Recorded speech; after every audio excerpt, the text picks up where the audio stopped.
We have our own dreams to pursue. Okay, when I see this title on the board, no, I'm a marketing guy. I try to glorify, picturize things in a little different. Future. Do you know what is going to happen next moment? No. It is uncertain. Right? Scope of management education is always changing or increasing.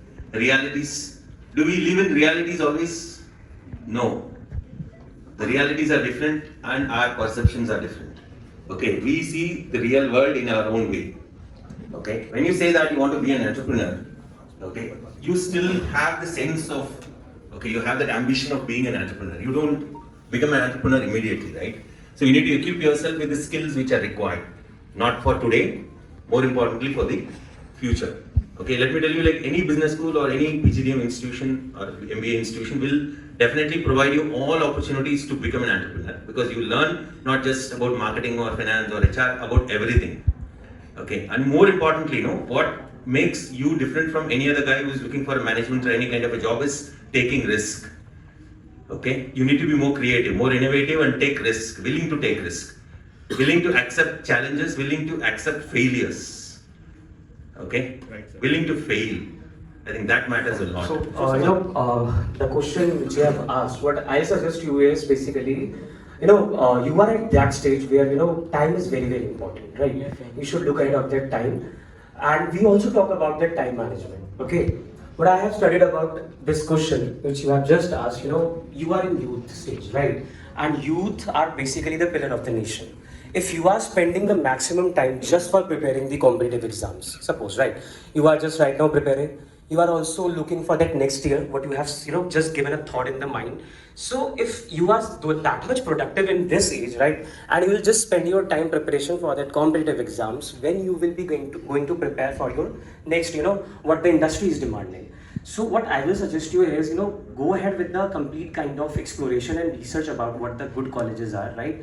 And then further make your mind, right, what the best thing they are providing. And of course you have to be updated with the technology also, because we are just talking about technological change. Technology was always there with us, right? And it is going to be with us for the next 10 years, 15 years. The way it is going to be changed, we don't know, right? We are just talking about AI. We are going to see the next, stages of the technology also. In 2018, we were talking about blockchain. There's no talk of that blockchain right now, right? Everybody's talking about AI.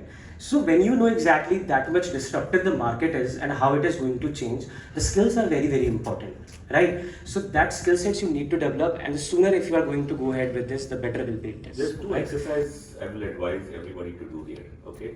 One is identify what kind of a job you want to get into, okay? The industry and the function, right? And whichever functional role you're getting into, what is the KRA and KPI of that? And what do companies look for when they are hiring you for that role? This will help you identify the gap. Now, this is the very gap you are trying to fill through your MBA program. Okay? Then look at the curriculum. More than your core electives. This will give you areas which you do not know. As you said that you are an engineer, okay, you do not know the management side.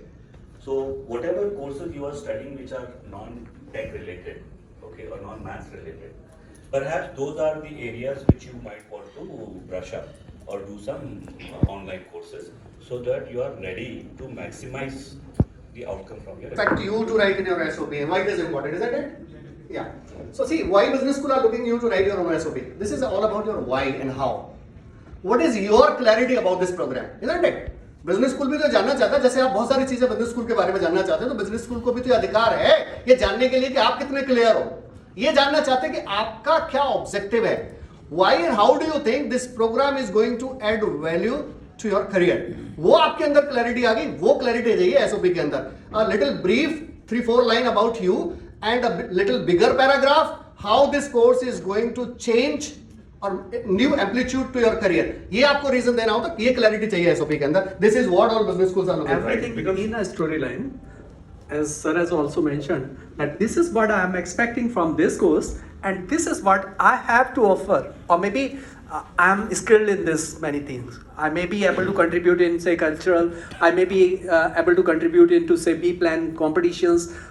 In a way, basically, we are looking for candidates who are really open to learn, unlearn, and again reskill themselves. right? This is what they require. They don't look for ideal candidate. Basically, kind of flexibility. You are open for. Simple terms, is a filtration, right? Because the kind of like any XYZ school or any university where you want to take admission. So through this, they just want to see that the journey which you are going to travel with that particular university or a college, right?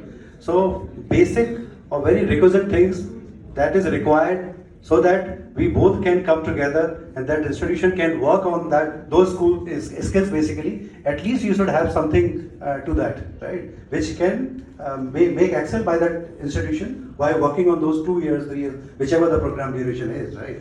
So basic things like you have that communication skills, which can be further excelled by that institution or the academic team to that level, so that we can make you placeable, make you industry ready, right? Skills, basics. Of course, the work will be done within that 2 year, 3 year, whichever duration program is. So it's a basic filtration process of these skills which are required in that particular team. Right. Many times when we think about entrepreneurship, we only think about taking all the risk and doing it from our own money. How many of you have heard about the term intrapreneur?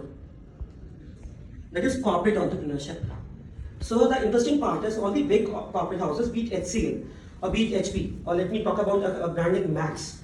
They're building new businesses. They're getting into new profiles. For example, a company like Reliance, which is now diversifying into so many different areas. They're looking for the people who can lead these businesses from the front. Just imagine you are given that kind of freeway, that ability to take risk, that ability to manage the things on your own, and that too with a very, very calculated risk. So that is also something which many times we actually ignore as young students. Corporate entrepreneurship. So now this actually gives you the advantage to develop your network. That's the most important thing if you want to be an entrepreneur. Then two, primarily the entire ecosystem is made available to you. So you learn from that. And once you are ready, you are someone who will be handpicked, or you can always look for the opportunities to develop your brand from the scratch. So many times a good PhD program will help you with this kind of network. I think almost जितने लोगों से मैंने भी बात करी है, they had the same question that अभी तक exam नहीं दिया है, we are not sure. So you always have an option to choose university who have their own exams as well, right? You can shortlist them depending upon what your priorities are. You can apply to them. Wasting 1 year at this point of time, not wasting, but even if you are trying to prepare for CAT exam, you are not sure that you are going to get 95 percentile and above, right? We don't want students to give a gap of 1 year, prepare for CAT or any other exam, then not score well. And then at the end of that year, again, you're in the same journey that, okay, now we even have less options than what we had last year. And going for work experience is always good because as professors would want the kind of students in a class are always some. If I am telling you 1% of what I am teaching, I would like you to understand 5% out of it so that my time in the class is not wasted upon giving the basic knowledge to all the students. So when students come from experience, they have better understanding of the curriculum what they are teaching in that class.